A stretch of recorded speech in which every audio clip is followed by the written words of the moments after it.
का तीसरा दिन आज है। कर्मचारियों के भत्ते को लेकर बड़ा फैसला।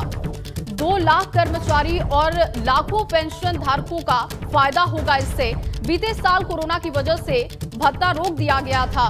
मंगलोर विधायक ने फसल खरीद का मसला उठाया। विधायक राम सिंह ने भी बिजली बिल का मुद्दा उठाया। ऊर्जा मंत्री हरक सिंह रावत ने इसका जवाब भी दिया और उमेश शर्मा काऊ ने मलिन बस्तियों को नोटिस भेजने का मामला उठाया। तो उत्तराखंड विधानसभा सत्र के मॉनसून सत्र का तीसरा दिन आज है और आज भी कई मुद्दों पर हंगामे के पूरे आसार दिखाई दे रहे हैं। हालांकि कई मुद्दों पर चर्चा भी की गई है। मंगलोर विधायक ने फसल खरीद का मसला उठाया, वहीं राम सिंह ने बिजली बिल का मुद्दा उठाया।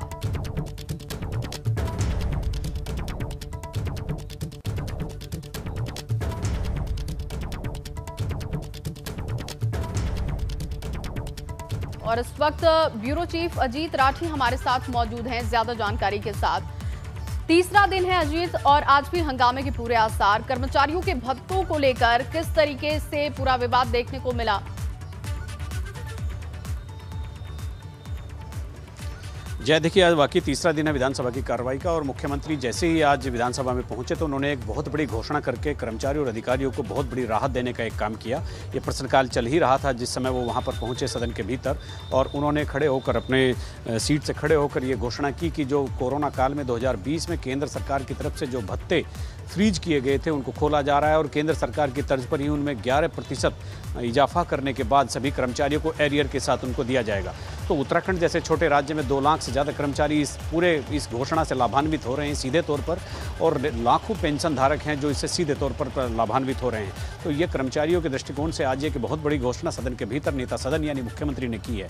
और इसके अलावा जय जैसे अभी अपने गंगा के दर्शकों को बताया तो उन्होंने मलिन बस्तियों के मुद्दे को किस तरह से वहाँ पर उठाया गया, चूँकि इस तरह का मामला आ रहा था कि मलिन बस्ती चूँकि अवैध हैं और MDDA उनको नोटिस कैसे दे सकता है। तो ऐसे तमाम मामले थे। तो जैसे भारतीय जनता पार्टी के जो सांसद थे विनोद चमोली उन्होंने भी उठाया कि जब अधिकार क्षेत्र ही नहीं बनता तो MDDA का वहाँ पर नोटिस देने का कोई अधिकार नहीं है।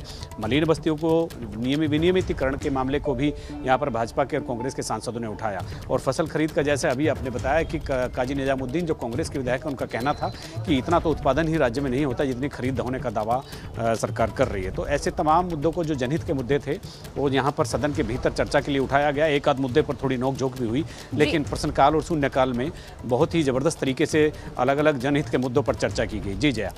बिल्कुल। और अजीत, जिस तरीके से कोरोना काल की वजह से यहाँ पर पेंशन धारकों के लिए एक बड़ी राहत जो अब जाकर मिली है, इस पर रोक सरकार ने लगाई थी लेकिन एक बड़ी राहत के तौर पर इसे हम देख सकते हैं।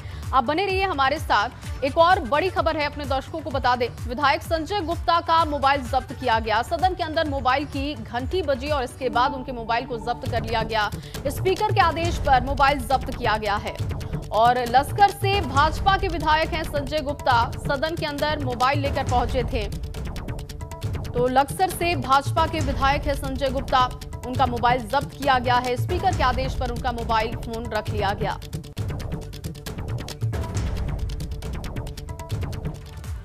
और चलिए आगे बढ़ेंगे। सदन में उठा झबरेड़ा क्षेत्र में पेड़ों को जलाने का भी मामला। वन मंत्री हरक सिंह रावत ने कहा जांच इसकी की जाएगी। उमेश शर्मा काऊ ने रिस्पना नदी के किनारे लगाए गए पेड़ों का मसला भी उठाया। उमेश शर्मा काऊ ने जाननी चाहिए पेड़ों की स्थिति और इसी मसले को लेकर उन्होंने इस पर कई सवाल भी पूछे। उमेश शर्मा काऊ ने रिस्पना नदी के किनारे लगाए गए पेड़ों की स्थिति को लेकर भी चर्चा की।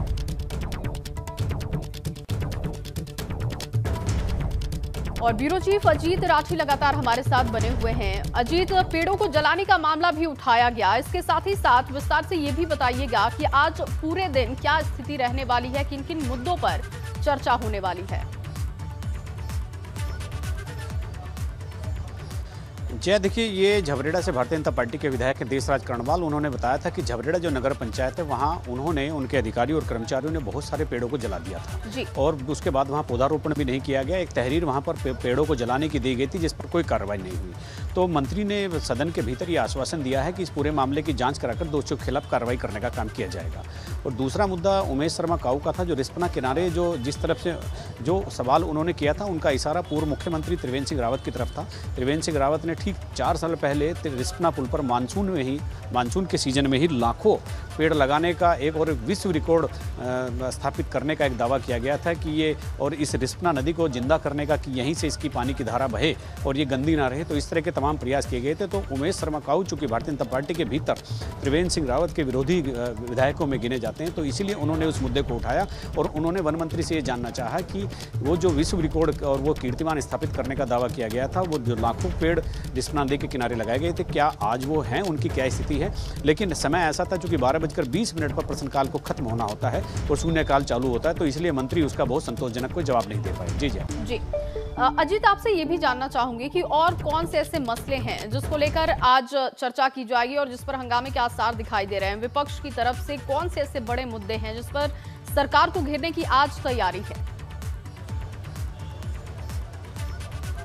हाँ, देखिए, जैसे शून्यकाल में ही एक मुद्दा भारतीय कांग्रेस के जो उपनेता हैं विधानमंडल दल के करण मारा, उन्होंने उठाया। उन्होंने पुलिसकर्मियों को 4600 ग्रेड पे का मामला नियम 58 में उठाने का एक वहाँ पर काम किया और उन्होंने उनको बताया कि किस तरह से 4600 ग्रेड पे दिया जाना पुलिस को बहुत ज़रूरी है। और उन्होंने ये मांग की कि कामरों को प्रस्ताव लाकर इस पूरे मुद्दे पर चर्चा कराई जाए।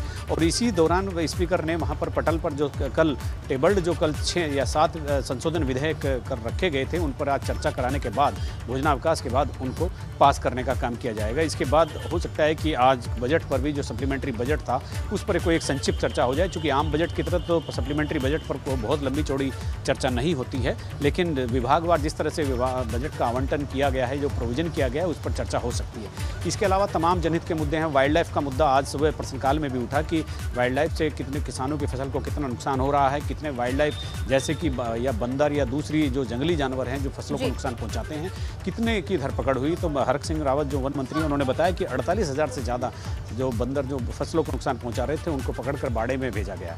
तो ऐसे तमाम जनहित के मुद्दे आज उठे हैं, जिन पर हालांकि कई बार कल की तरह भी आज भी मंत्रियों के होमवर्क की एक कलई खुल गई है। संसदीय कार्य मंत्री बहुत ढंग से किसी मामले का जवाब नहीं दे पाए, बंशीधर भगत, और वो हर बात के बाद में यही कह रहे थे कि इसकी जानकारी हम अलग से इनको मान्य सदस्यों को भिजवा देंगे।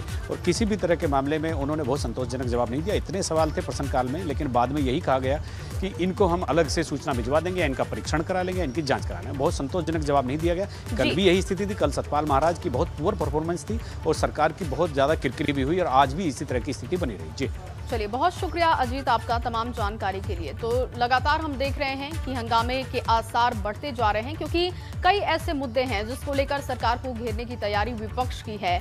और मॉनसून सत्र के तीसरे दिन आज भी कई ऐसे मुद्दों पर लगातार चर्चा की जा रही है। आपको बता दें कि आज पेंशनधारियों के लिए भी बड़ा दिन रहा। वहीं आगे बढ़ेंगे, सदन में उठा आपदा प्रभावित गांव का मसला, जिसको लेकर कई सवाल भी पूछे गए विपक्ष की तरफ से।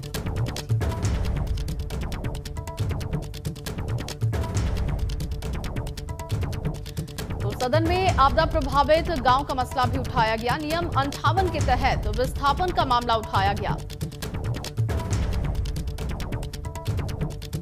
नियम 58 के तहत विस्थापन का मुद्दा उठा। आपको बता दें कि बद्रीनाथ से विधायक ने इस मसले को उठाया था। सदन में आपदा प्रभावित गांव का मसला उठाया गया। आपदा प्रभावित रेड़ी गांव के मामले को उठाया गया। कई सवाल पूछे गए। बद्रीनाथ से जो विधायक हैं, उन्होंने इस मसले को उठाया था।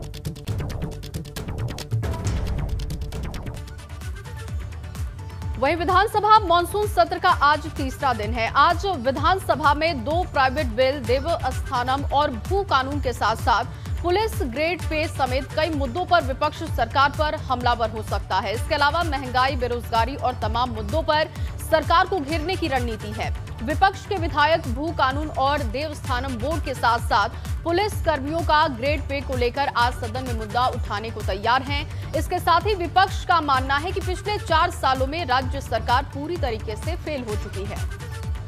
एक तरफ से जो है प्रचंड बहुमत के घमंड में ये देवस्थानम बोर्ड बना गए, जबकि इन्होंने पंडा पुरोहितों को सबको विश्वास में लेना था, विपक्ष को विश्वास में लेते, आपस में वार्ता करते, उसमें विचार विमर्श होता, उसके बाद जो है उस कानून को लागू करते।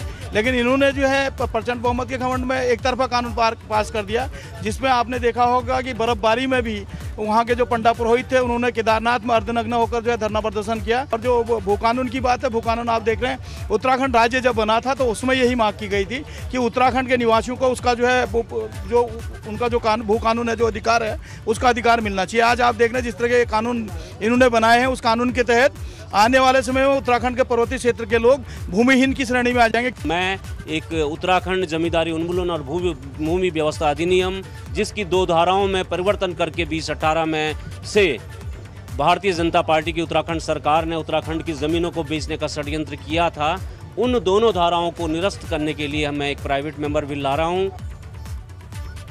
वहीं 77वें बलिदान दिवस पर सीएम पुष्कर सिंह धामी ने शहीद मेजर दुर्गा मल की प्रतिमा पर माल्यार्पण किया।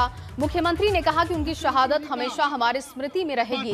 देश की स्वतंत्रता के लिए दिया गया बलिदान हमेशा प्रेरणा देगा। मेजर दुर्गा मल आजाद हिंद फौज के प्रथम गोरखा सैनिक थे, जिन्होंने भारत की स्वतंत्रता के लिए अपनी शहादत दी थी। तो ये तस्वीरें देहरादून की है। पुष्कर सिंह धामी जब पहुंचे थे माल्यार्पण करने के लिए दुर्गा सिंह मल के प्रतिमा पर, उस वक्त की यह तस्वीर है जहां पर पुष्कर सिंह धामी ने कहा कि हमेशा देश उन्हें याद रखेगा। जो शहादत दी, आज़ाद हिंद फौज में काम किया, निश्चित रूप से वो हमेशा हमारी आने वाली पीढ़ियों के लिए स्मरण में रहेंगे, उसकी स्मृति में रहेंगे। और हम निश्चित रूप से इस प्रकार का प्रयास करेंगे। जिन्होंने भी देश की एकता के लिए, अखंडता के लिए, देश की स्वाधीनता के लिए और देश की स्वतंत्रता के लिए अपने प्राणों का बलिदान दिया, वो हमेशा हमारे लिए प्रेरणा स्रोत रहेंगे। और हम उनको आज इस अवसर पर भावपूर्ण श्रद्धांजलि अर्पित करते हैं। और साथ ही साथ मैंने आज आयोजकों से अनुरोध भी किया है कि इस आयोजन को बहुत बड़े रूप में करवाया जाए, जिससे कि हमारी आने वाली पीढ़ियाँ हमेशा उनका स्मरण करें और उनको अपना प्रेरणा स्रोत मानकर देश के लिए और राष्ट्र के लिए कुछ करने का जज्बा उनके मन में पैदा हो। वहीं कांग्रेस प्रदेश अध्यक्ष गणेश गोदियाल रानीखेत पहुंचे और इस दौरान पार्टी कार्यकर्ताओं ने उनका स्वागत किया। कार्यक्रम के दौरान दिग्गज नेता कुबेर सिंह कठायत के साथ कई लोगों ने कांग्रेस की सदस्यता ग्रहण की। प्रदेश अध्यक्ष ने कहा कि कुबेर कठायत के पार्टी में वापसी से कांग्रेस पार्टी को नई ताकत मिलेगी। 10 साल के कार्यकाल में जब नारायण तिवारी जी मुख्यमंत्री रहे, जब हरीश रावत जी मुख्यमंत्री रहे, पूरे उत्तराखंड का चौमुखी विकास किया। हमारा सबसे बड़ा मुद्दा अब यह है कि जनता हमें आशीर्वाद देगी तो हमारा अगला 5 साल का कार्यकाल उत्तराखंड में बेरोजगारी को मुक्त करने का कार्यकाल होगा। ये हमारा सबसे बड़ा मुद्दा है। हमारा संकल्प है कि हम उत्तराखंड से बेरोजगारी को समाप्त करेंगे। वहीं राजधानी देहरादून बारिश से बेहाल हो गई है। बारिश इस कदर हुई है कि कई इलाकों में जल भराव की स्थिति है। बारिश की वजह से घरों के अंदर पानी घुस चुका है, तो वहीं सड़कों पर भी जल भराव की स्थिति है। सूचना के बाद एसडीआरएफ की टीम मौके पर पहुंची। देहरादून के आईटी पार्क इलाके में एसडीआरएफ की टीम ने कई लोगों का रेस्क्यू किया। इस इलाके में मंजर ऐसा था कि मानो कोई नदी बह रही हो। दोनों ओर लोग और वाहन फंसे हुए थे, जिन्हें सुरक्षित निकाला गया है। आईटी पार्क से आमवाला की ओर जाने वाली रोड पर भी चौक पर जल भराव की स्थिति की वजह से वाहन फंसे हुए थे, जिन्हें सुरक्षित रोड पार करवाया गया। उधर बिंदाल की बात करें तो यहां पर भी जल भराव की सूचना पर एसडीआरएफ की टीमें पहुंची और वहां पर झुग्गी झोपड़ियों में रह रहे लोगों को खतरे से बचाने के लिए रेस्क्यू ऑपरेशन शुरू किया गया। ये 2 तस्वीरें हम आपको दिखा रहे हैं। इस वक्त बेहद खराब हालात हैं। एसडीआरएफ की टीमें लगातार लगी हुई हैं, लोगों का रेस्क्यू किया जा रहा है।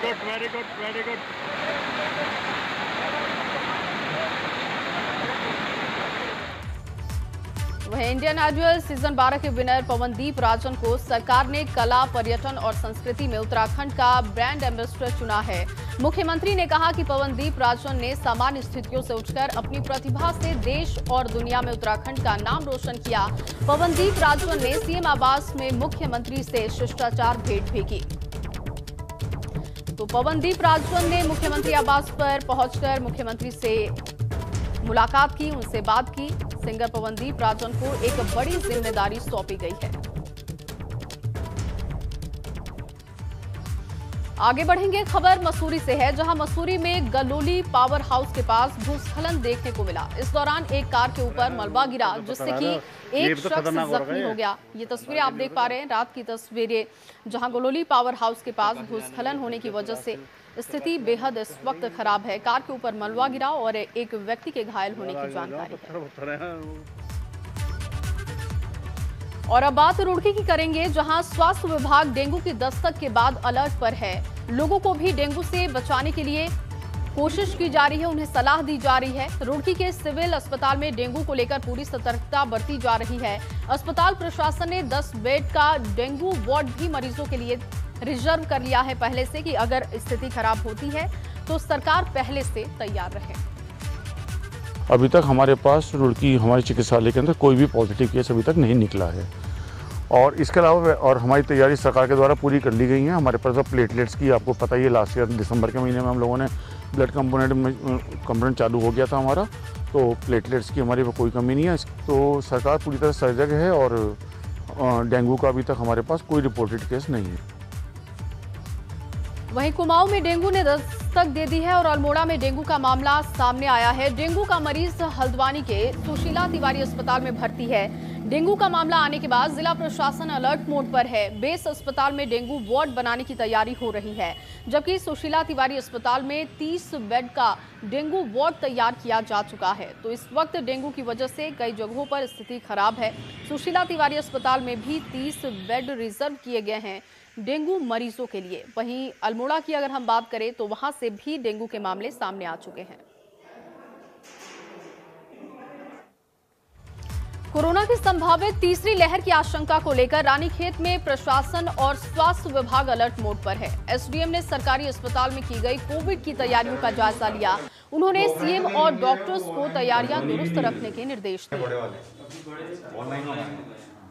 कोविड-19 के दृष्टिगत और जो फिलहाल थर्ड वेव की जो प्रेडिक्शन की जा रही है उसके मद्देनज़र हॉस्पिटल का निरीक्षण किया गया था, जिसमें कि पीडियाट्रिक वार्ड और एनबीएसयू और जो हमारा ऑक्सीजन प्लांट बन रहा है उसका निरीक्षण किया गया। साथ ही हॉस्पिटल में ओपीडी व अन्य सुविधाओं का भी निरीक्षण करते हुए सीएमएस साहब को निर्देश दिए गए हैं, ताकि जो थर्ड वेव अगर यदि कोई आती है तो उसमें हम पूरी तरीके से तैयार हैं। पौड़ी में बस स्टैंड के पास आग की चपेट में आने से एक रेस्टोरेंट और एक बुक स्टेशनरी शॉप खाक हो गई है। हादसे की वजह शॉर्ट सर्किट बताई जा रही है।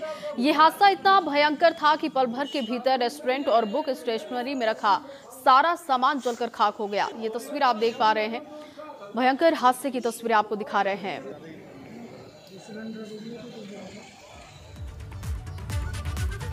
वहीं कांग्रेस के कार्यकारी प्रदेश अध्यक्ष तिलक राज बेहड़ हरिद्वार पहुंचे। इस दौरान तिलक राज बेहड़ ने पार्टी कार्यकर्ताओं के साथ बैठक की। बैठक के दौरान 2022 के विधानसभा चुनाव को लेकर चर्चा की। तिलक राज बेहड़ ने कहा कि इस बार बीजेपी 6 सीटों पर ही सिमट कर रह जाएगी। नई टिहरी शहर में अतिक्रमण और सरकारी आवासों में अवैध कब्जाधारियों के खिलाफ अब प्रशासन एक्शन मोड में दिखाई दे रहा है। नोटिस के बाद अतिक्रमण हटाने और सरकारी आवास खाली कराने की कार्रवाई के लिए टीमें तैयार की गई हैं। नई टिहरी शहर में 2018 में हाईकोर्ट के निर्देश के बाद अतिक्रमण हटाने की कार्रवाई की गई थी, लेकिन उसके बाद फिर से अतिक्रमण शुरू हो गया था और सरकारी आवासों में अवैध कब्जा कर लिया गया था।